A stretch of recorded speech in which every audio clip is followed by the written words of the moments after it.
what you want, when you want it, where you want it. This is The Mesh. This podcast is sponsored by the 2019 Footcandle Film Festival. This year's film festival will be held September 27th through 29th in Hickory, North Carolina. Learn more by visiting footcandlefilmfestival.com. Footcandle Films. Film news and reviews from two guys who really like movies. This episode is brought to you by the Footcandle Film Society. For a schedule of upcoming screenings and membership information, visit the Society's website at www.footcandle.org. Hello and welcome to Footcandle Films here on themesh.tv. My name is Alan Jackson. I am co-director and co-founder of the Footcandle Film Society and the Footcandle Film Festival out of Western North Carolina. With me, my partner in crime, Chris Fry, also co-director and co-founder. Chris, how are you doing? I'm doing well. Looking forward to talking about movies today, which is good. We're on the right podcast. We are on the right show for that. So glad you're joining us for our film review discussion show. This is where when Chris and I get together, we will review a couple of new films like we're going to be doing today. We go through, discuss the films, review them, give you some insight as to what to expect if you want to take a watch yourself.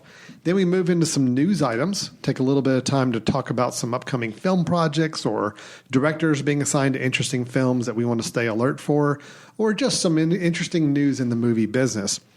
Then our final segment of the show is where Chris and I both give a recommendation of a film we think is worth checking out. Maybe one you can find online very easily. In my case, it may be one that is now circulating on a certain cable channel quite frequently, so it's actually kind of hard to miss. Easy access. Easy access. So it's a film we think either it's worth revisiting, maybe a classic that needs to have a little more attention given back to it, or just one that flew under the radar in recent history. So that's our show, and we're going to go ahead and jump right into the first review, which is going to be the documentary, The Biggest Little Farm.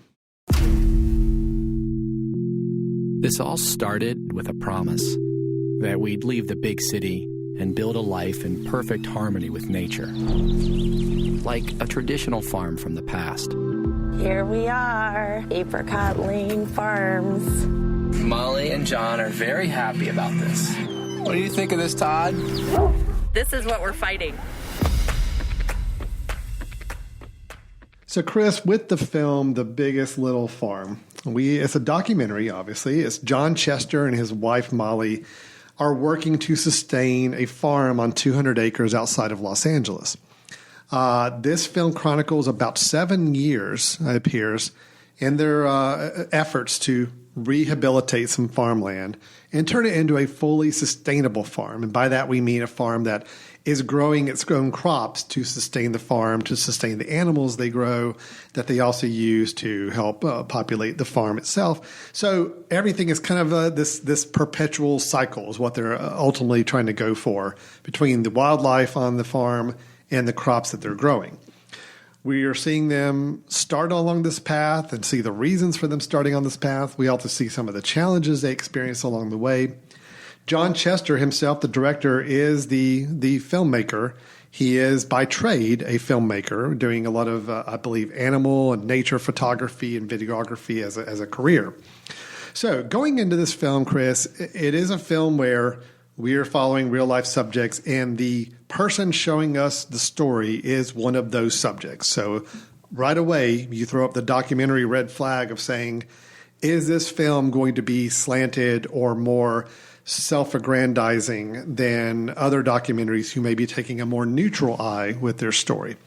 My question to you is, after watching The Biggest Little Farm, do you feel like the intent of the film was to really share an interesting story that you got a lot from, or do you feel like there was more of an intent to showcase someone who happens to have a really good eye for videotaping animals and nature and wanting to tell the world their own story for maybe a little more self-promotion reasons? Huh. Yeah, did I stump you with the question there? So no, is kind of my reaction to the entire film. And, Obviously, I think this film has an agenda, but all documentaries do. This is a documentary. So, him being both the star, if you can call it that, he and his wife at the center and being the director, obviously he's going to show you what he wants to show and all that kind of thing. And, he's got the agenda of organic farming and like, oh, this is the life. I want to go off and do this and, live this life and get away from the big city. And, to me, it just felt, the whole documentary felt, fairly formulaic. He does have a good eye. He is a great cinematographer. What I would not feel like are his strong suits are an editor and a storyteller or a writer. He does have a great cinematography background, and he uses that to good effect. But I just didn't really get much out of this documentary. I felt like it was kind of long, even though it was only 91 minutes. There was some good context at some point, but it was kind of ruined. There were some bookends of the California wildfires, but that was kind of like spoiled because they put it there, like I said, it was used as bookends.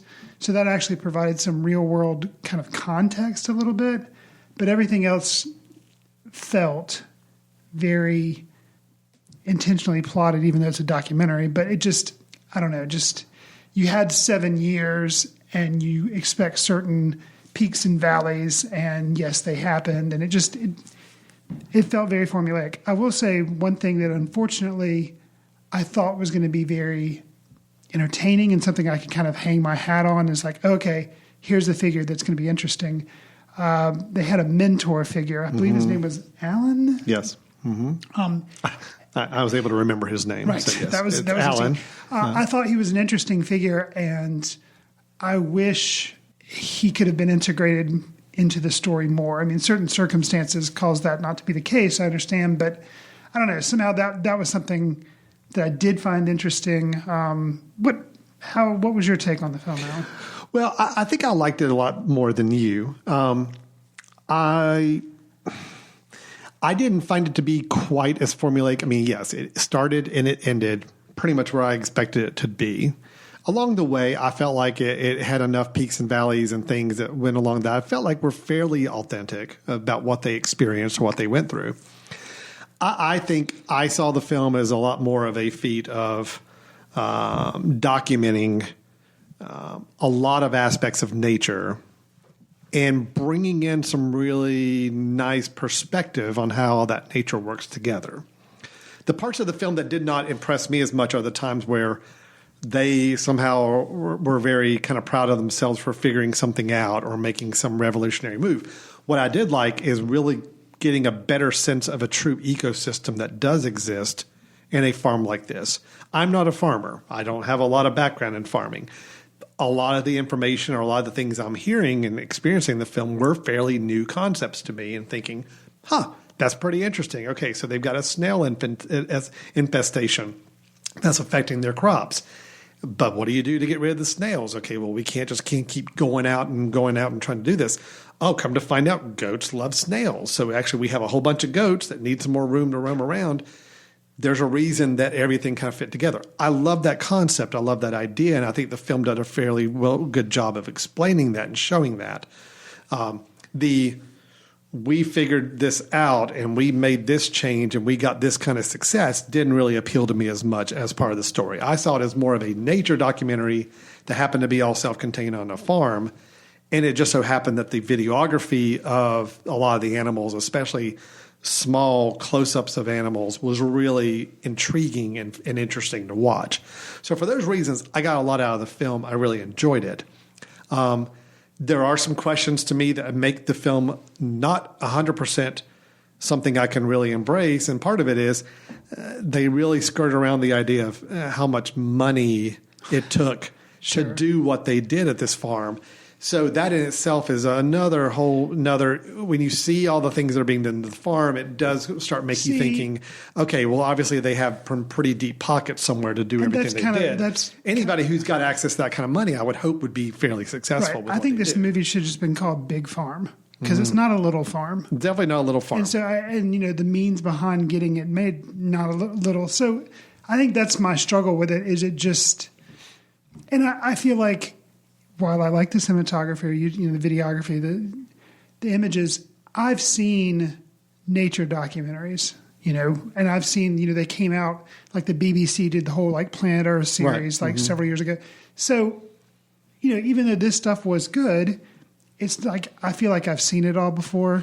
But the stuff that I did find interesting, like you said, was some of the lessons they learned, and some of those came about because of the Allen figure, some didn't. But like you're saying about the whole snail thing, like that, it's like, oh, okay. And like some of the documenting of that. When they start to talk about how everything kind of really fits together, and you do start, they do go, and it does over philosophize in several places. Oh my gosh. Can we have another shot of the sky and the stars and slowly going by and hear him rhapsodizing about what all he's learned? I'll admit they went a little extreme on it, but I do feel like, there were some good messages in there that I think maybe got kind of beat over the head a few times. A little heavy-handed, yeah. Yeah, but I do feel like it was interesting messages to share. So I found enough value in the film to say that I think it's worth watching. I had a good time with it. It's actually one I end up showing to my kids because I think, there's some interesting things I think, our kids don't have as much exposure to. Growing food and tending to their own and self-sustainable type of work. And I think there's some interesting messages and experiences you could learn from it. So overall, I liked it. I thought I had a good time with it. Definitely sound like I had a little more positive feedback than you did on it. But I certainly recognize and understand the things that you're pointing out because, yes, I do think that there are some flaws with the film and some things that keep it from being quite as strong as it could be. Well, and it just... So kind of any rough edges were kind of sanded off, and it's just very like galvanized, homogenized, safe for human consumption. One too many sequences, yes, little baby chicks are cute. Yes, little piglets, baby pigs, yes, they're cute. But one too many shots and like holds on shots to be like, okay, let's make sure the audience sees this and goes, oh, I kind of had enough of that. I wasn't looking for a Disney produced documentary about a farm, and that's a lot turns what I felt like this kind of was. It's either, that's just not my cup of tea. But, I think that's more the message. It's not going to be everybody's cup of tea, sure. But I think for people who like this kind of film, I think it's a really well done version of that type of film. I'll just say, audiences we showed it to, they loved it. Really, really over the moon with it. So I think it's a real crowd pleasing film. And I'm going to give a film props any time that they can make a film that speaks to a good audience, gets a lot of good audience reaction to it, and I think it being a personal story. There's some give and take with that, but again, they're documenting something in their own life, which I think is always a cool thing and something more people I'd love to see do in the future. But I do recognize some of the things you brought up about. And I feel bad because I feel like I'm the type of person, even though I loved Won't You Be My Neighbor, the Mr. Rogers documentary, I feel like in a way, like I like that documentary, but like to tear that down, you're like, really? How can you tear down something about Mr. Rogers? And people are like, really? How can you tear down Biggest Little Farm? It's just this sweet story about a family growing a farm. I'm like, yeah, it's not that it's terrible. It's not bad. It just didn't quite work for me in all the pieces. Yeah, sure. And that's what we do. We review films here. So that's true. It's part of the point. So yeah, Biggest Little Farm. I don't know how much more there really is to go into it because it really is a pretty straightforward documentary. I will just say again, a few of the positives I pulled out that I think are make the film worthwhile is some of the overall messages on the ecosystem that exists on a farm and really exists in nature in general. I do think the filmography, the cinematography with nature and with animals, it's very glossy. It's very well produced. So if you're looking for more authentic, really kind of just true documentary style, this is a lot more glossy, a lot more produced, mainly because I think the lead guy, the director, that's his background. That's what he does. So he knows how to do this really well. Right. But I had a great time with it. I thought the film was a lot of fun. And I think the moments that were dramatic hit for the most part, dramatic moments in the film. It is a little concerning to me when I see a documentary and people are in a situation of peril, which we did have a couple brief moments I'm with that. rolling my eyes. Yeah, I know you are. A bit of they're in a moment of peril, but yet there's still somebody standing next to them filming them. Oh. In a moment of peril. Okay. To me, that's like, okay, so in other words, you're basically saying that we kind of know that this is something we're going to film. You wonder how much of the dialogue and how much of the drama is true versus how much manufactured there. I get all that. And that's a complaint you can make with any documentary Sure. is how much of it's staged, how much of it's real, how much of it's just coincidental that a camera happened to be up and running when it happened. It never got to a point with the film where I felt like it was going too far into the everything being fabricated. There was enough moments that I felt like I kind of feel like this is probably happening right now, and I'm okay with that. So not a perfect documentary, but I do think it's a crowd pleasing one, and I think there's a big audience out there for it. So I'm giving it a recommendation. I do think it's something worth seeing. Okay. Yeah, cool. You got anything else? No, that's all. That is my biggest, littlest review. Chris's biggest, littlest review Yes. of The Biggest Little Farm. Well, with that, let's go ahead and move on then into our second review, which is a film starring, written by, and directed by Casey Affleck. It is called Light of My Life.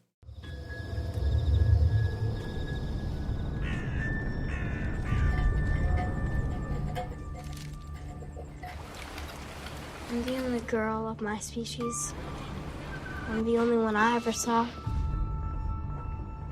He's young. Yeah, he was just newborn when it happened.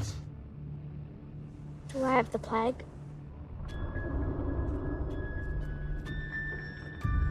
No, you don't have the plague. But just because people aren't getting sick anymore doesn't mean that the world is right again. When will it be right again? When it's balanced.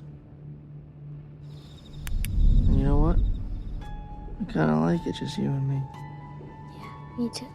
Who'd believe in 2019 Casey Affleck would write, direct, and star in a film based on that Debbie Boone hit song? Wait.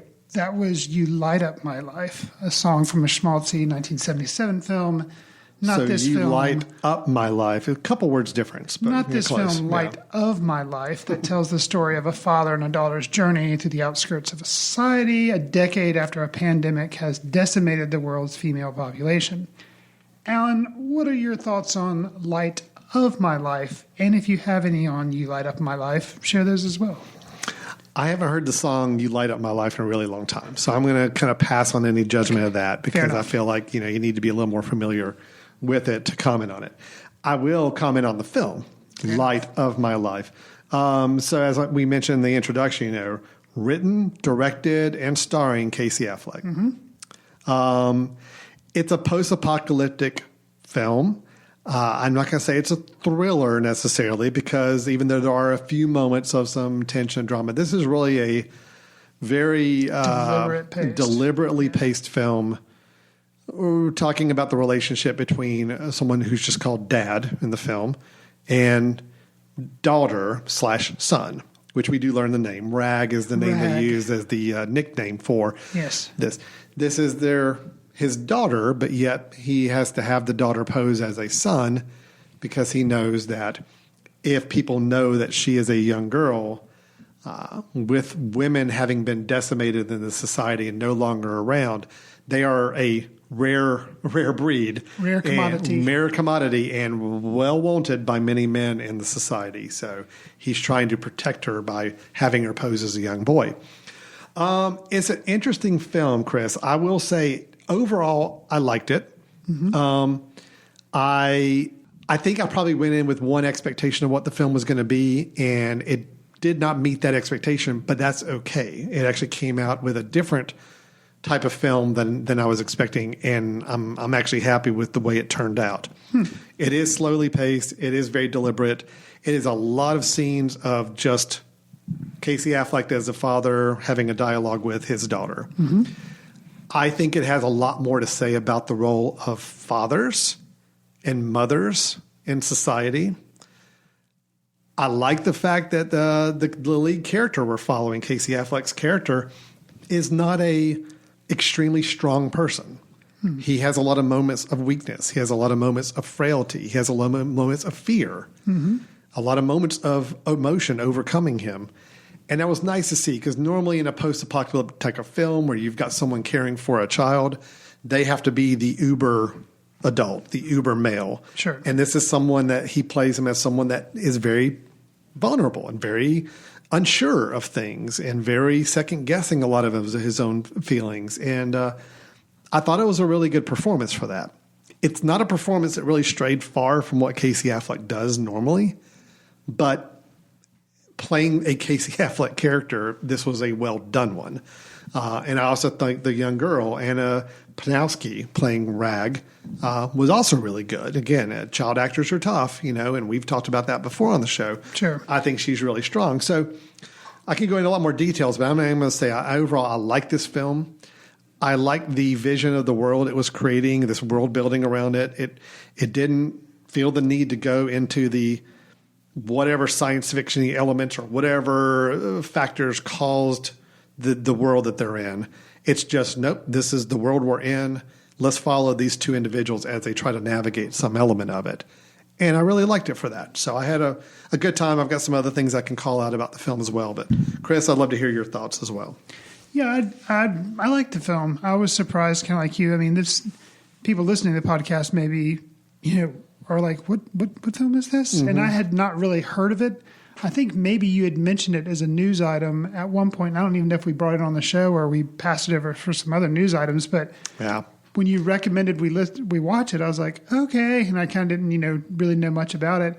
I was surprised. I think the film, it's not that it's unusual, and I guess that could be a negative in that, we've seen post-apocalyptic movies. We've seen movies that focus on, normally it is father-son relationship as opposed to father-daughter. Right. Because to me, this is like a mashup, throw in a blender of Children of Men and The Road with maybe a splash of Leave No Trace. Yeah, Leave No Trace is one that kind of stuck out to me as well. Which we've talked about, Leave No Trace we reviewed on the show, and, Children of Men and The Road, those are your apocalyptic stuff. But then Leave No Trace is the whole let's stay off the grid, kind of work for ourselves. And there was a lot of pretty cinematography that reminded me of Leave No Trace, of like forests and, pretty pastoral scenes when they were out kind of away from society. So that kind of impressed me. And I liked the actress too. It was the first time I'd ever seen her. I think maybe it was one of the first things she's ever been in. And she has a really interesting face, and just the way that she didn't overact kind of the cute things that a child would say, and just her scenes. I mean, basically the film, for the majority of the time, it's just those two, like you were saying, having conversations. And for her to be able to react and act to all the talking that Casey Affleck is doing, because there's a lot of talking, a lot of conversation, a lot of dialogue heavy. I thought was pretty impressive. Kind of, and I think that the good thing is you're not going to have to watch a lot of this movie to decide if you like it. True, yeah, you can kind of decide really that first 10 minutes. The very opening scene is them he's kind of telling her a bedtime story in a tent.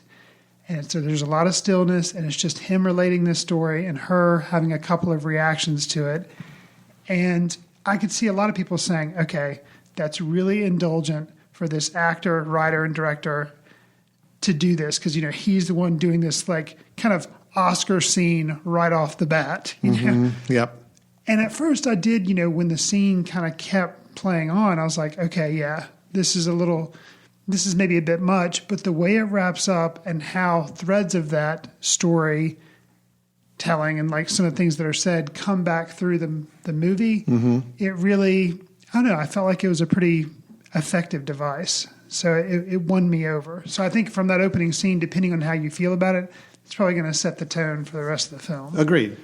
And I will say, I think, I was curious how the film was going to end. Of course, we're not going to spoil anything with it, but I do think it ended satisfying for me. Just the last sequence, the last couple shots, it worked. I mean, it told you what was happening, what was going to happen next. It was very, I think it brought around the theme, even from the very story we hear at the very beginning. Sure. That you were talking about. So I think it was strong. I will say on cinematography, I think I noticed, I don't think I saw the camera move ever. I think the camera was about lock steady on every single shot it did. Now, the shots were good. There wasn't a lot of movement. I just watched it this morning. So, I don't think the camera moved really at all. I think it was a pretty static shot on almost every shot. Okay. Even during the action scenes, there's some scenes of guys fighting. The camera didn't move. It was pretty much locked down.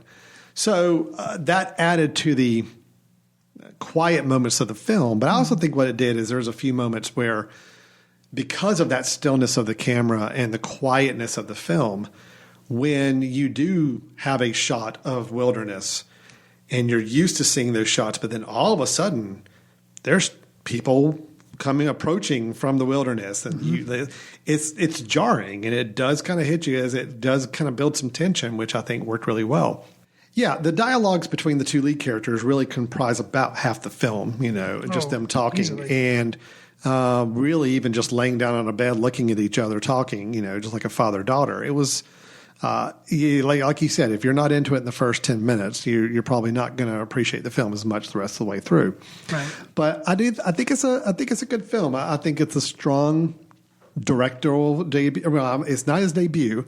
He did the Joaquin Phoenix, quote, documentary, unquote, I'm Not Here, right? Or is it he's not here, she's not there? What is the film's name? I think it may be I'm Still Here. I'm Still Here. Yeah, but definitely with Joaquin Phoenix. That's the... Which one was the Bob Dylan film that was the Kate Blanchett? Okay, I'm Still Here is the one with Joaquin Phoenix. I'm Still Here. Yeah, I'm Still Here is the name of that. I think I'm Not There. I'm Not There the Bob Dylan one. Is the Bob Dylan, Kate Blanchett film. Okay, we just had to get that straight. Sure. So that was actually technically his first film, although, it was billed as a documentary. It kind of came out later that was a lot more dramatic, staged, and acted. Right. But still, this is his first true, I guess, more traditional film with true acting and true story and so forth. And if you've seen I'm Still Here, there's kind of a link to it in Light of My Life in Affleck's hairdo. It's very reminiscent of Joaquin Phoenix's hairdo. Sure. At least I kept thinking of that. Now, I've got to just say, just because, it's hard to disregard this when watching the film. It is interesting, and I think the reason we brought up this film maybe a year or so ago was when it was in the news that it was being made as a film. And at the time, all the press was kind of coming around to saying, oh, look, Casey Affleck is doing a film about a world where there's no women.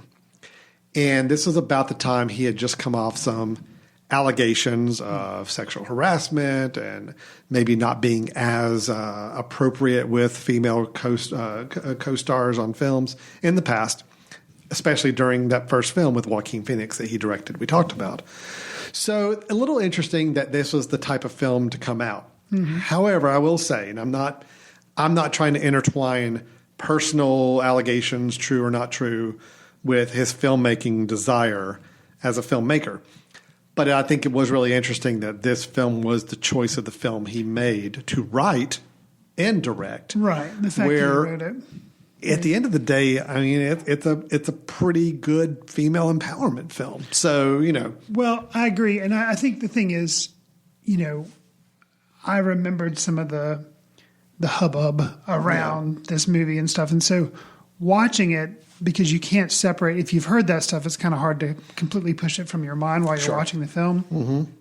And a lot of times I felt like, in a way, I don't know the truth behind all the stories. I don't know what's, but I felt like, in a way, to me, it felt like some of the dialogue specifically that he's speaking at times seems to be kind of like, maybe kind of confessional of a sort, but just kind of being like an apology in a way for some of the way, some of it seems confessional / apology / look how broken, society has become, and me as a member of the society. I don't know. It was interesting. And who knows, maybe that's just all colorization coming through my eyes because of having heard that news that you were talking about. I don't know. I did pick up on a couple scenes. I think there was a scene where he's even talking about kind of prejudice and races. And it's like, it is a little bit of a, okay, yeah, we can't treat people this way. Right. Was kind of the messaging he was sharing with his daughter.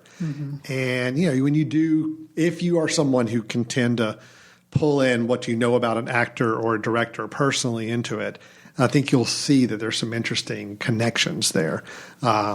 Again, I'm not saying that it should be accepted as an apology or excuse anything on the personal side. Right. I'm looking at the film as a film, but you're right. It is hard not to think about some of those things when you're watching some of these scenes that, well, if he would have been writing this film about the time all that was going on. So and that's the thing. If he was just acting in it or directing it, that'd be one thing. But the fact that he was writing the lines, that makes you think that he's somehow trying to make amends. Very well could be. Very well could be. Other things you thought were notable about the film? I think we've pretty much hit on everything that I was going to bring up. I will say the soundtrack as well, just some of the music that's in it kind of heightens tension sometimes when there are things that are starting to go south. But other times, it's just very quiet, like you would expect kind of a slice of life film about people just walking in the woods or these type of things.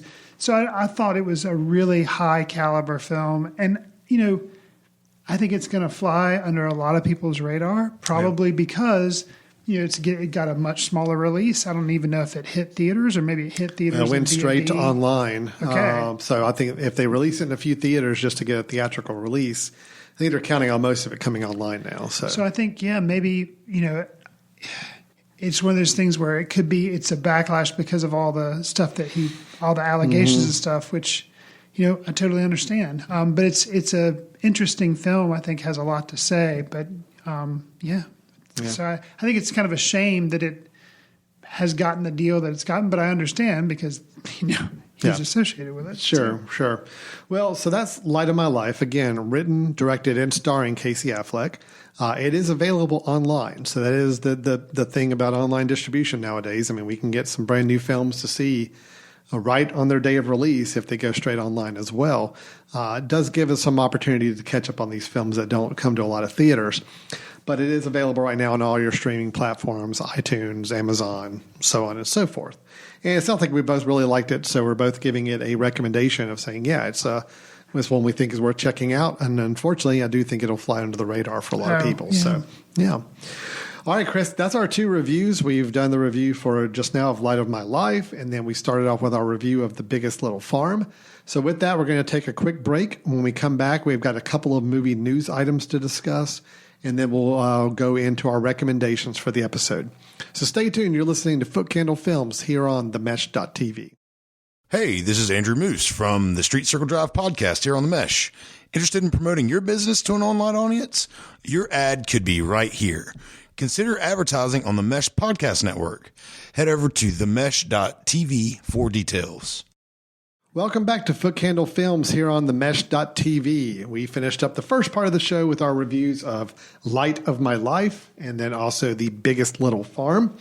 Now we're getting ready to go into some movie news items to discuss, but before we do, Chris, let's just go ahead and remind everybody that we are listening to this podcast on themesh.tv. That is a network of podcasts where you can find us online at themesh.tv. That's TheMesh.tv. From there, you've got a variety of different shows and programs. You could download episodes, subscribe to the ones you like. We do encourage you to subscribe to any show you enjoy, mainly because that's a great way to ensure that the new episodes come to you automatically when they're available and come to your device of choice, your phone, your tablet, computer, wherever you may listen to them.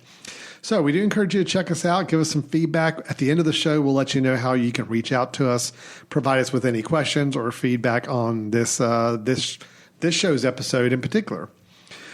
Chris, let's go ahead and jump into news. I think you have a news item you wanted to share with us, something for us to discuss. Yes, and actually this is one of the instances where I think this news only broke two days ago, maybe 2 or 3 days, but it's pretty recent. So by the time you hear this podcast, you won't be like, oh yeah, I'd already known that. Hopefully this may be the first time you're hearing of it, but I want to get your thoughts on it. I'm on the edge of my seat, so I know. Sock it to me. Richard Linklater, we've discussed a lot of his movies on this show. His most recent movie, which may still be in theaters, but is definitely on its way out, was Where Did You Go, Bernadette, which I was actually looking forward to seeing, but I did not catch it. Starring Miss Kate Blanchett. Yeah, and it was based on a best-selling novel. But reviews were kind of, middle of the road on it or not very favorable, and I missed my chance to see it in theaters, so hope to still catch up with it. But a lot of people were wondering with Mr. Linklater, he seems to have projects like, let's say, for instance, Boyhood, which he shot over 12 years, the Before trilogy, or those films that he does.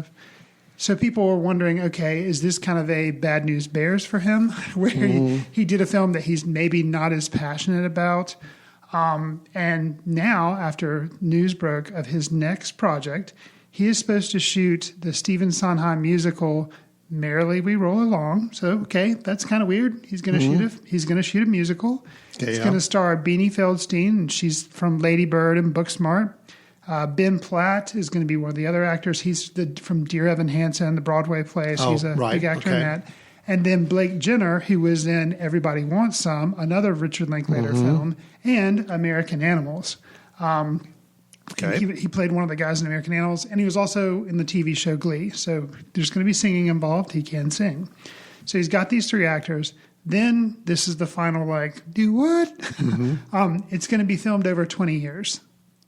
Okay. And it's going to be filmed over 20 years, and Blumhouse Pictures is going to be the people, eventually putting it out in 2039 when it comes out. So it has not been filming yet. It is getting ready to start. It's starting. And they're committing to a 20-year production. Yes. And principal photography has already been completed for the first segment of the film. And I guess when it was completed, they kind of let the cat out of the bag, okay, yeah, this is what we're doing, but is nowhere near done. We're going to be done 20 years from now.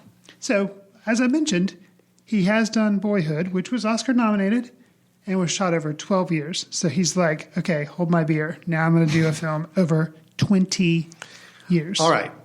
I did not know that. So before we started recording, I said I had a news item. I was like, Richard Linklater's next film. He's like, yeah, I'd kind of heard, but I hadn't read a lot about it. I was like, okay, wait. No, I knew the name. I knew it was based on a musical production.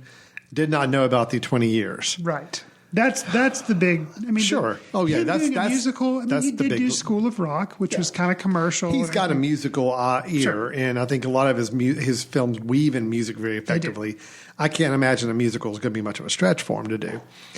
Okay, so he's never done an outright musical, True. So that'll be new. Let's talk about this concept though, because when Boyhood was announced.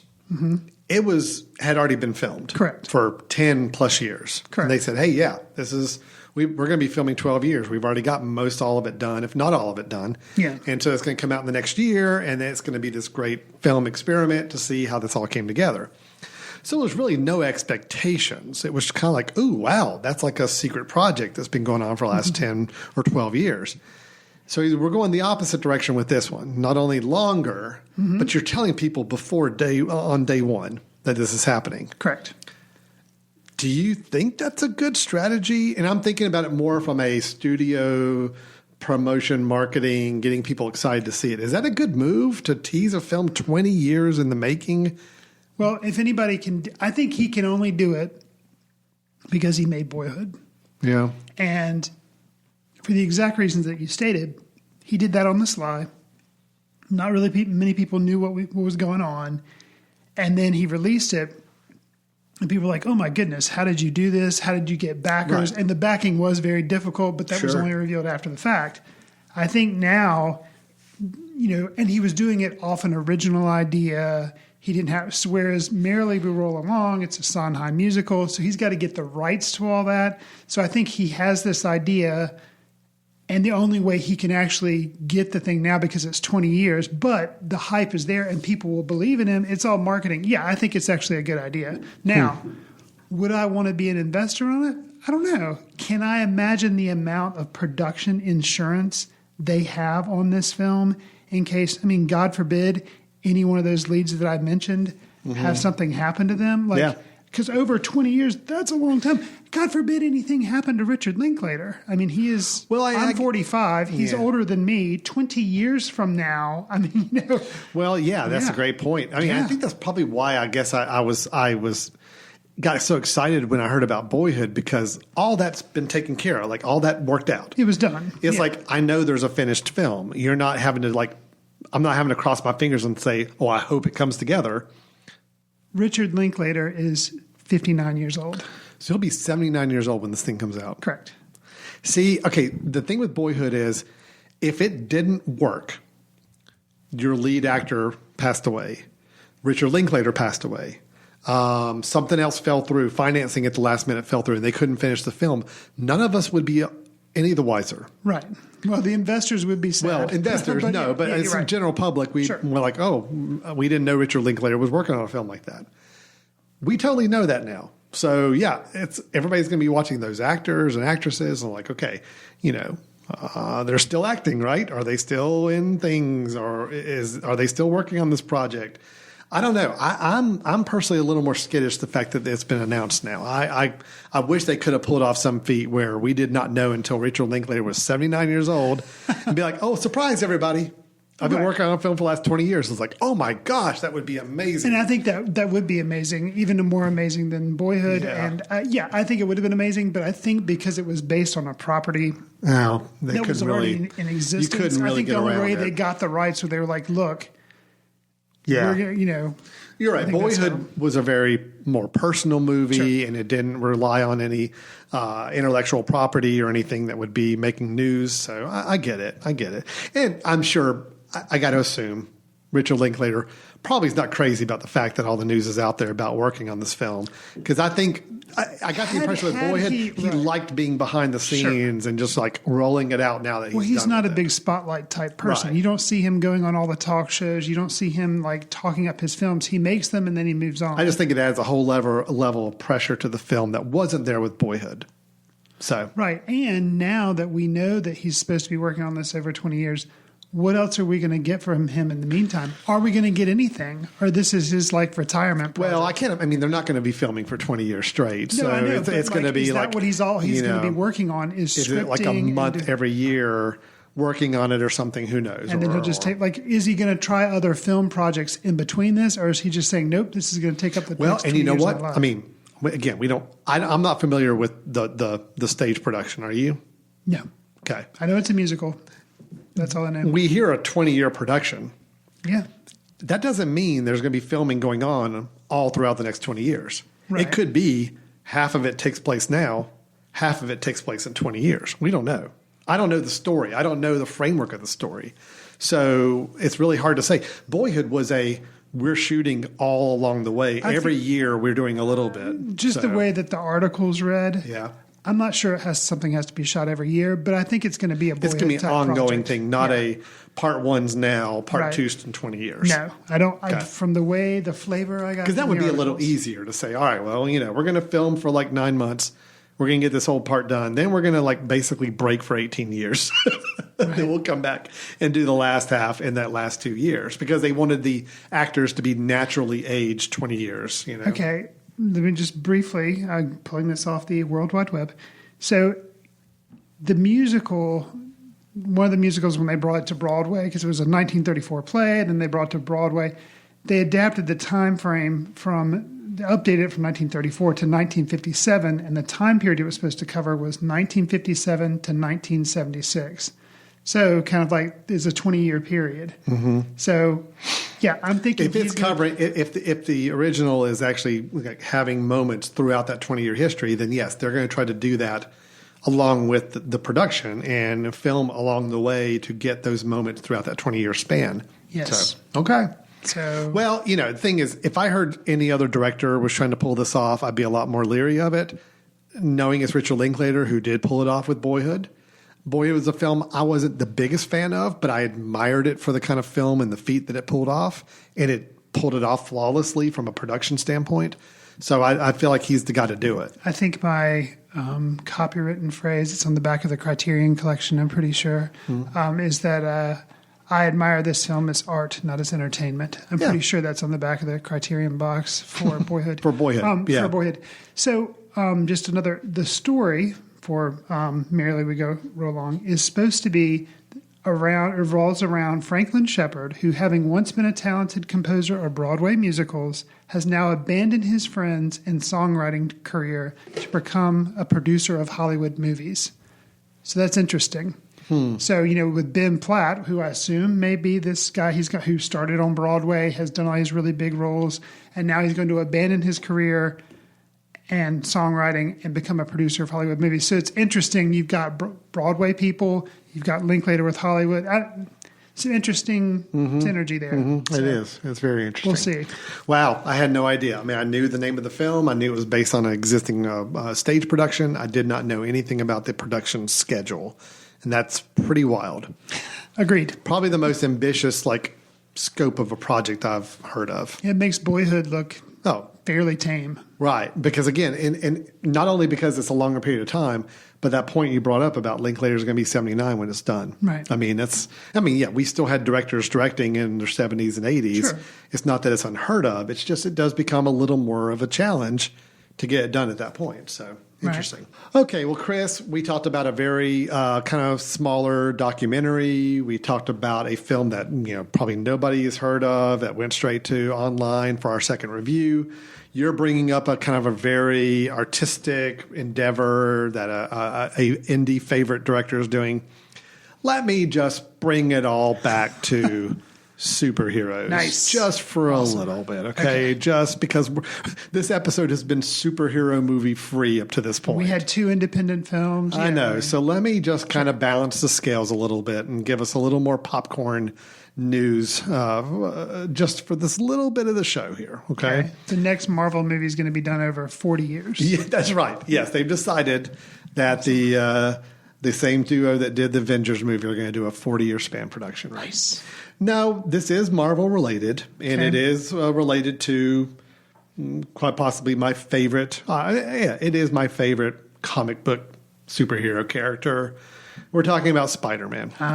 There's been some drama on the Spider-Man front. Almost as much drama about that as there has been the Chick-fil-A Popeyes chicken sandwich drama, which, if you would like want to plug that? If you would like to get our take on that, we are on a podcast that's also on the Mesh Network called Street Circle Drive, where we kind of do our own taste testing of chicken, and the results may vary. So if you want to check that out. But Alan, yes, the Sony Spider-Man. Yeah. Disney. Let me back it up for anybody who's not been reading the trades or not familiar with what's going on. So Marvel Studios, that is Marvel Comics branded film studio. They've been making films since the original Iron Man movie, I think in 2006, 5, 6, somewhere in there. And, of course, wildly successful. I mean, I think they've made 20-some films now. All of them have been hits. Well, it's a good thing huge. Because I don't think Disney has ever made any money with any of their movies. No, it's so good that Disney finally has some money. Finally some money going into the Disney coffers.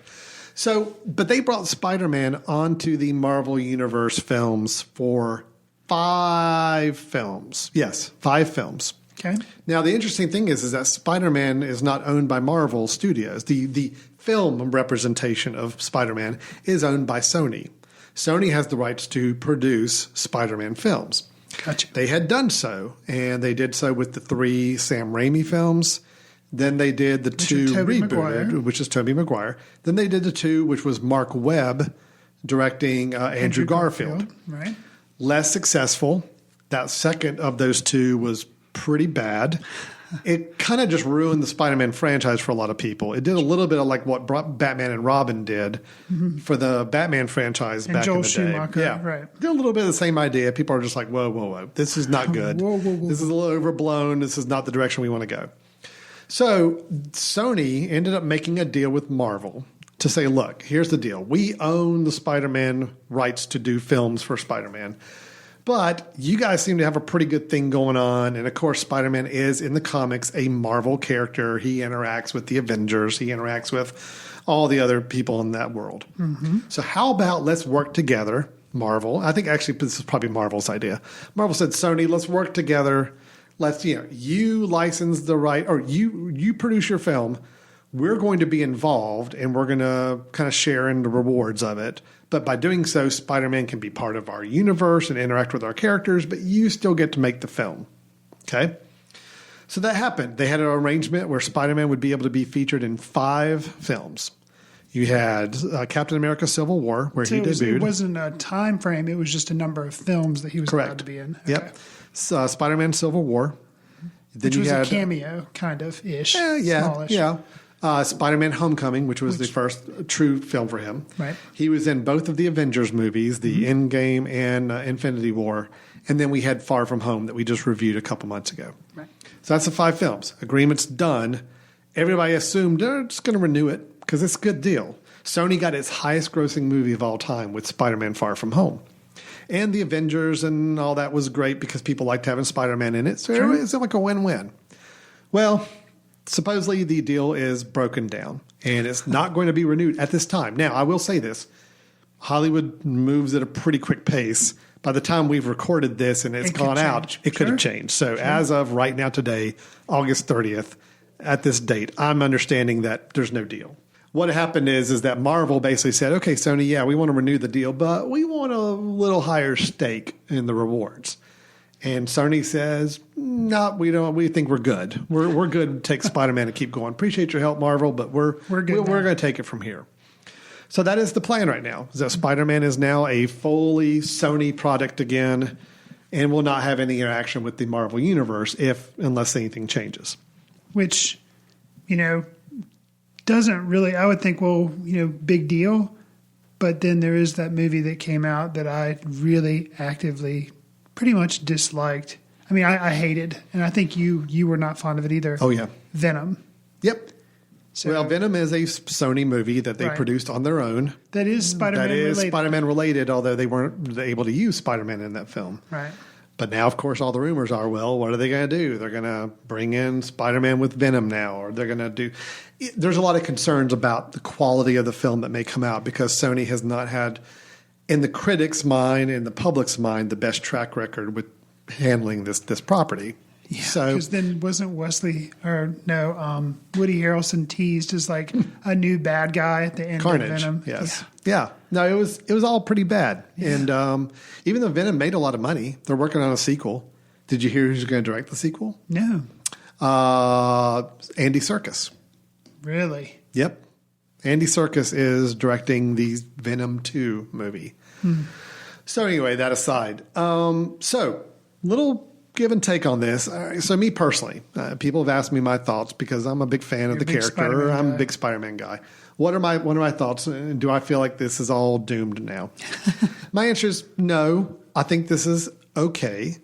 I think that, in my opinion, the Spider-Man movies we've had through Marvel, or at least his appearances in movies, he's been so heavily tied in with the other characters that I actually kind of like the idea of him not being the Iron Man protege and not interacting with all the characters so much and having a little more on his own storylines. So if that's going to happen now, cool.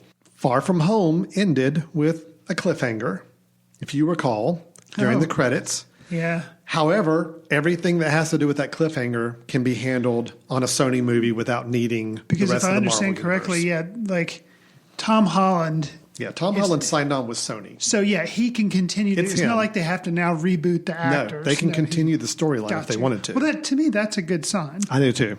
Yeah. I think if they keep Tom Holland, unless anything breaks down there, but if they keep him, they continue the storyline that was ended at the end of Far From Home, because you did leave a pretty big cliffhanger on the table there for the character. As long as they can continue that, they still have access to these Spider-Man villains, which I will say the 2 Tom Holland solo movies have been 2 of my favorite superhero villains in recent years. Michael Keaton's Vulture and then Jake Gyllenhaal's Mysterio. And because those are specifically Spider-Man villains, then we still have access to them. Okay, got you. As long as we don't see a drop-off in quality, that's my whole thing. But otherwise, the connection to the rest of the Marvel characters, I'm okay with not having that for a while or ever. And I'm also okay with us continuing on as long as Tom Holland's in it. And we can continue the story with the same kind of characters. I just don't want to reboot. I don't want anything to change up again. We got a good thing right now. You and I have both really liked the 2 Spider-Man movies. We like Tom Holland in the role. I like what they're doing right now. I just don't want them to mess that up. That's all. I think I've been on record, and I think if we went back and looked at all the if I went back and looked at all my reviews of the different Marvel movies, I feel like I respond generally more favorably to the standalone movies. Yeah. As opposed to where they plop a bunch of, opposed to the Avengers movies, essentially. Mm-hmm. So, yeah, I feel like having Spider-Man just all on his own, I feel like I'm going to still be fine with that. And not have, because then it's just, to me, it's so franchise building, whereas now it's like, nope, it's just Spider-Man. Well, it's still going to be franchise building. Sony's going to do everything they can. Spider-Man franchise and Avengers franchise. Sony's going to do everything in their power to build this up as a franchise when they continue it. I just don't want them to change gears on anything if they can help it. That's my only, that and the drop in quality. That's my two concerns. As long as they continue the storyline they've started and they maintain a level of quality and really take care and attention with the property, I'm fine with it. I'm actually okay with it. Right. I'm a Marvel zombie from way back in the day. I like the Marvel universe. It is fun to see Spider-Man interacting with characters there because that's something he has done since the 1960s. He's always kind of had these interesting friendships and relationships with other superheroes. I'll miss that, but I'm actually okay because I feel like we had so much of it in those 5 movies that I'm kind of ready to just focus on him. So, okay, good. Well, we'll see what happens.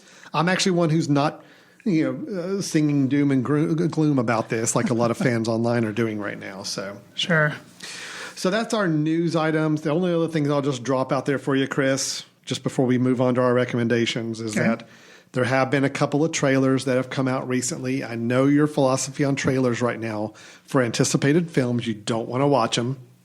So I'm not going to tell you anything about the latest Star Wars trailer. I have not watched it, but unfortunately, images online and the kind of some of the brouhaha stuff. Yeah. So, but I haven't watched the trailer, but I'm just like, don't. It does have me worried, though. The poster has me extremely worried. So, I'm kind of worried. I'm kind of with you. I've gotten a little more concerned with this last trailer. I'll just leave it at that. But it's probably good not to see it, not to build up any expectations. You'll see it in a movie theater at some point. Right, I'll see it eventually. Yeah. There's no way I'm not going to see it in the theater. And they did come out with what's probably, I guess, the final trailer for Joker. I did see that. Okay, you did. Yeah. And it's a lot more about the plot than that first trailer. That first trailer was all about atmospheric mood. This one, a little more plot heavy, a little more. I'm still really rocking this. I'm looking forward to this film, though. I mean, even after the second trailer, sometimes with these films, the first trailer is the one that gets you the mood and the excitement. When they release one that has a lot more telling you the story, it's not. It kind of lessens my enthusiasm for a film a lot of times because I kind of don't want to know that stuff. Right. This one does tell a little bit more story, but I still think there's a lot that they're not telling us, which I hope that's the case. I hope that's the case, and I think it's Joaquin Phoenix. He's good. He just, and I really like the first trailer. I like this trailer. Could I have done without seeing it? Yeah, but because I know the whole Joker thing, it's not like something was going to really be ruined for me. But yeah, I kind of. That being said, any remaining surprises, which, like you said, hopefully there are many. Hope so. I want to go see this movie like the day it comes out. I'm planning on going opening night. Yeah, I just, I don't know. I'm really intrigued. Sure. Well, I think the thing that's most intriguing to me is that Todd Phillips is directing it. Well, there's that. That's very interesting, concerning, but we'll see what happens. Right, but it's like concerning in an interesting way. Like, I'm fascinated at just the analogies or the similarities to the King of Comedy. Yeah. That's what's blowing my mind. So the film, Scorsese film, The King of Comedy, starring Robert De Niro. In case anybody's not familiar with that film, that is a story of someone played by Robert De Niro in that film who becomes obsessed with the idea of wanting to be on TV to the point where he basically kidnaps the host of a talk show with hope. And basically, the guy's a little mentally unstable and just really obsessing about this idea of being on show. So here in the Joker trailers, I mean, Robert De Niro plays a talk show host. And it does seem like the person playing Joaquin Phoenix as the Joker is very obsessed to some degree or fixated with this idea of the show. It's a little too weird to be. It seems like there's a lot of meta stuff going on, which I get excited about. So, yeah, it's not just like, oh, we're making a Joker movie. No, it seems as if there's a lot more meat on the bones, a lot more stuff going on. Seems that way. Yeah, I'm intrigued. At this point, I don't want to read or see anything more about it. Okay, I'm Agreed. good. We only have I think 4 more weeks to wait. I think it's early October it comes out. I think you're right. So, yeah. Okay, well, that's all the news I've got. So I think we're caught up on that. We're ready to move into the last segment of the show. And Chris, this is where we share our recommendation for a film we think you ought to check out. So, Chris, I did the last couple news items. So why don't you give us your recommendation for this episode? Again, this is a film we say it's worth checking back out. Maybe it's online available to stream. We're going into Labor Day weekend. I think people would have already heard this after Labor Day, but if you got a weekend coming up, something you want to check out, what do we recommend people see? So a film that I heard a little bit about in 2018, but just never checked out. It's called The Hate U Give, and it's based on a novel by Angie Thomas. It's a young adult novel, and I think the subject matter, because I did see trailers for it, I was like, "Ooh, that looks really rough," and it has some rough parts to it. I'll give you the synopsis. A young woman named Star witnesses the fatal shooting of her childhood best friend Khalil at the hands of a police officer. Now, facing pressure from all sides of the community, Star must find her voice and stand up for what's right. Star's African American. Can you guess what race the police officer that does the shooting is? I'm assuming white. He's white, yeah. So, right away, that's kind of like, oh dear. And it is a very tense film, but it is very well done, talking about racial divisions. And I felt like it was well acted. The actress who plays Star, Amanda Stenberg, she was actually, she was in the first Hunger Games movie. Okay. And she plays Rue, which I don't know if have you ever seen any of the Hunger Games movies? I saw the first one. Okay. So the girl who plays Rue. Yeah, I don't remember anything about it. It's like, there's the main character and she befriends this young African-American girl. Okay. Well, that's this girl, and now she's grown up and she's a teenager. Gotcha. But anyways, she really had a presence, the small bit she was on the screen in Hunger Games. And in this movie, she is the main character. She is Star, and she's amazing. I think you can see her career kind of like, yep, and this is going somewhere. Wow, that's cool. Yeah, so I highly recommend this movie. It's, of course, unfortunately, semi-topical about what's going on today, but in today's world. But it's really well done. I was not familiar with the director, George Tillman. It's the first film I think I'd seen by him. Mm-hmm. But it's PG-13, so if you have teenagers, this might be a film that's definitely, subject matter you could talk about. But it's The Hate U Give. It's pretty good. Check it out. Okay. That's actually one I remember when that came out last year, and I had it on my list of ones to try to catch up with and never did. So I was happy to hear you saw it and happy to hear you're giving it a recommendation. That's great. So my film, Chris, again, we're going to go complete opposites here because this is about as far away from the film you just described. Sure. With a lot of important social issues to discuss and, really dramatic acting and very topical and timely and all. This is none of those things, okay? Fair enough. In fact, even as I get ready to talk about this one, I'm already regretting mentioning it because... Please play some of the trailer because you've pulled it up and you thought of it. Please play some of it. Fine. Okay, here's some of the trailer of the film I'm going to be recommending. Hi. Everything John and Dean Solomon know, they learn from their father in home school. They move a little fast. They seem a little slow. Yes! And when it comes to women, they have a hard time getting it. You ever like to go out for drinks, unwind after a long day? No. Nor do I. All right, so yes, the film is called The Brothers Solomon. God, I'm already embarrassed about bringing this up. Okay, so this is a dumb love what movie. you love. I love what I love. There you go. Okay, Will Forte and Will Arnett. Okay? Both actors that are funny. Both actors are funny. Kristen Wiig, also someone who's very funny in this film. This is a story of two well-meaning but socially inept brothers trying to find their perfect mates in order to provide their dying father, who's played by Lee Majors, by the way, nice. the $6 Million Man, to provide their dying father with a grandchild. Okay, looking back over the history, Will Forte in particular, this is his first film. So this was before MacGruber. This is before MacGruber, about 3 or 4 years before MacGruber. Oh, wow. This is, I think, right as he was starting on with Saturday Night Live. Okay. And Will Arnett, I'm not sure. I can't imagine this was not too deep in his acting career either.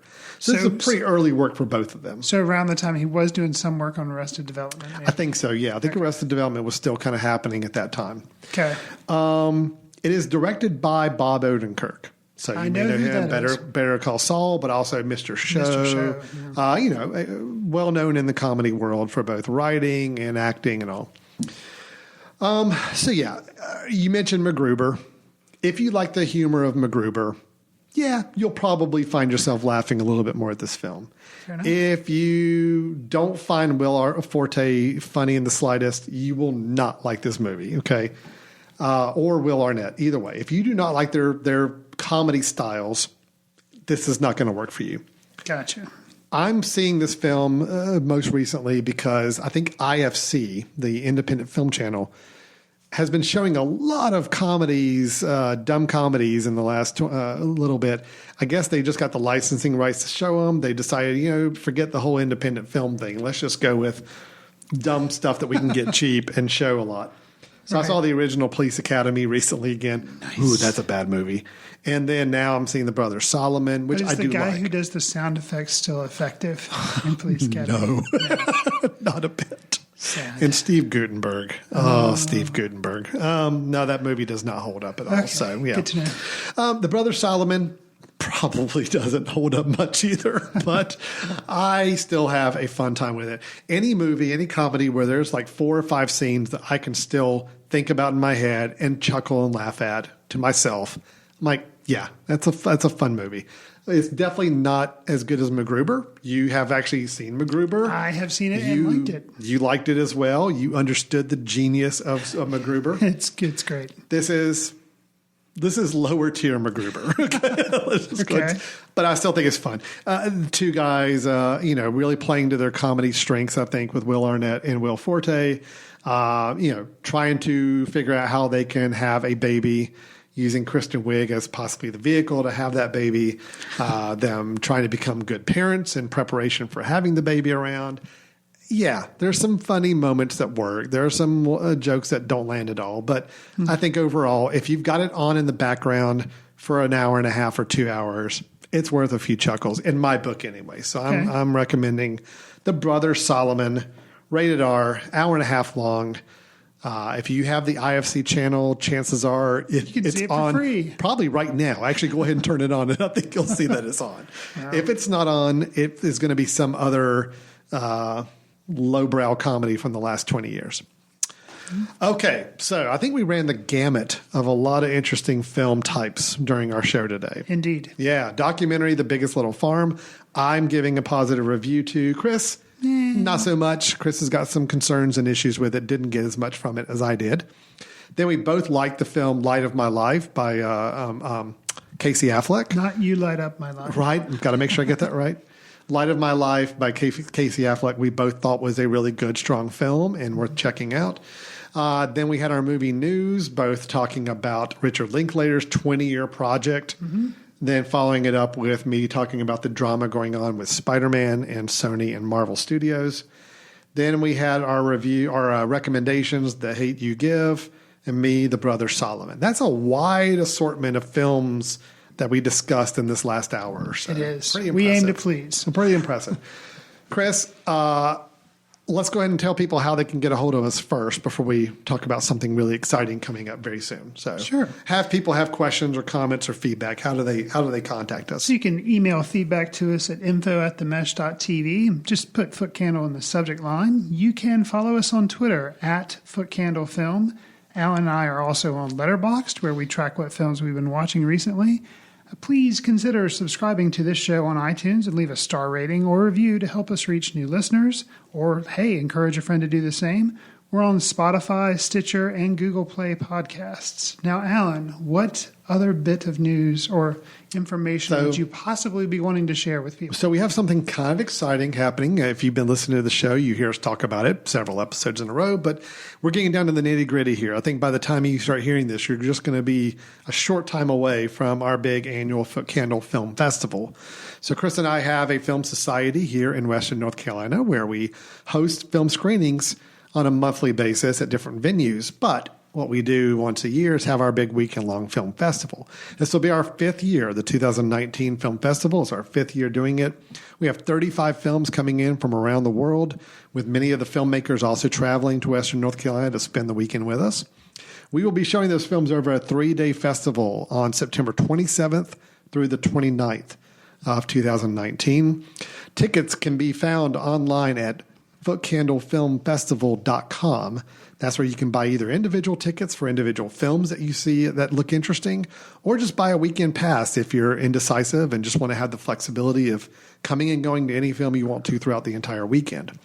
We have our opening night, Friday night, opening night reception with short films and a great reception in an adjoining art museum. Then we have our closing ceremony dinner where we give out our awards and also get to hear from the recipients of our annual Filmmaker Grant Program, which is something we're really excited about. All the ticket proceeds from the festival go into the Filmmaker Grant Fund for next year and is given out to filmmakers that are working on interesting projects here in our state. Chris, what have I missed about the festival? What are you the most excited about with the festival right now? Well, I think something that'll be new this year, I think you didn't mention it, was actually the festival runs from the 27th to the 29th. Yep. But on the 26th, we have an event that's going to be, this will be the first year we've done this specific event. We're teaming up with a visiting writers series at Lenoir-Rhyne University, and we're having a screenwriter come in and talk about his process. We had a contest and a bunch of scripts were entered. This person won. He's going to come and talk about his screenwriting process, and then we're going to have a table read of portions of his script where actors will sit around and read a bit of his script, and audience will get to ask questions. It should be a really good time. So that's on the 26th. So that'll be an event over at Lenoir-Rhyne University at 7 o'clock on the 26th. Yeah, no, that's going to be great. We always try to do something a little different or add something to the festival every year. And this year with the script writing competition, that's going to be a really interesting and fun event Thursday evening before the official festival kicks off on Friday. So really from Thursday night through Sunday night, we got some film-related activities and events and receptions going on in Western North Carolina and Hickory. We're at the Salt Block Auditorium, which is, if you look up the Salt Block in Hickory, you'll find that it's the Art Museum, Science Center, and a great auditorium for us to do our film screenings. So it's a great time for the weekend in general. And footcandlefilmfestival.com is where you go for schedule, information, and for tickets. I'll throw out one last little thing. If you haven't heard us talk enough about the festival or enough about our film society, or you just want to know more about Footcandle for some reason, Our State Magazine actually wrote a nice article about Footcandle, about the festival, about the society. If you go online or pick up a copy at your local grocery store or wherever they sell fine magazines, you can learn a little bit about the September issue features Footcandle. So yeah, just don't be alarmed by the large picture when you flip to the article. Chris and I stuffing our face with popcorn. True. We, although I will note, we didn't get to eat any of that popcorn. No. So it's all fakery, people. That's right. So don't be misled by the photo. It may look like we're enjoying big buckets of popcorn. We didn't eat a single one of those. That's true. Yeah. But that's all right. It looked good. It was a good-looking shot. So, all right, Chris, let's go ahead and wrap it up. This has been Footcandle Films here on themesh.tv. We typically post about 2 episodes a month, and so we will look forward to talking to you about films the next episode we post. Thanks. See you in the ticket line.